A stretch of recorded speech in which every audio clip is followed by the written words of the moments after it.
ভাবতে পারো একটা ছড়ার ভেতর লুকিয়ে রয়েছে পুরো মহাবিশ্বের জ্ঞান। একে চন্দ্র, দুয়ে পক্ষ, তিনে নেত্র। এটা শুধু ছড়া নয়, এটা আমাদের প্রাচীন জ্ঞান ভাণ্ডারের কোড।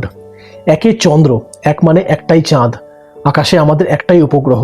দুয়ে পক্ষ, শুক্লপক্ষ আর কৃষ্ণপক্ষ, চাঁদের বাড়া আর কমার দুই দিক। তিনে নেত্র, তিনটে চোখ, ভগবান শিবের তৃতীয় নয়ন, যা জ্ঞানের ও ধ্বংসের প্রতীক। চারে বেদ, ঋগ্বেদ, সামবেদ, যজুর্বেদ, অথর্ববেদ, হিন্দু ধর্মের চার মূল গ্রন্থ। পাঁচে পঞ্চবাণ, পঞ্চবাণ মানে কামদেবের পাঁচটি বাণ, প্রেম ও আকর্ষণের প্রতীক। ছয় ঋতু, ভারতের ছটা ঋতু, গ্রীষ্ম, বর্ষা, শরৎ, হেমন্ত, শীত এবং বসন্ত।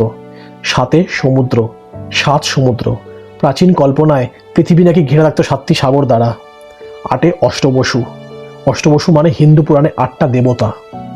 নয় নবগ্রহ, সূর্য থেকে শনি নবগ্রহ, যাদের ভিত্তিতে জ্যোতিষশাস্ত্র তৈরি হয়েছে। দশের দিক, দশটা দিক, পূর্ব, পশ্চিম, উত্তর, দক্ষিণ আর ঘরের চারটে কোণ এবং উপর আর নিচ, সব মিলিয়ে 10 দিক।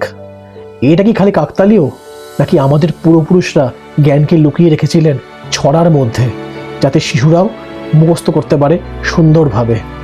ছোটবেলার ছড়া আসলে ছিল মহাবিশ্বের মানচিত্র।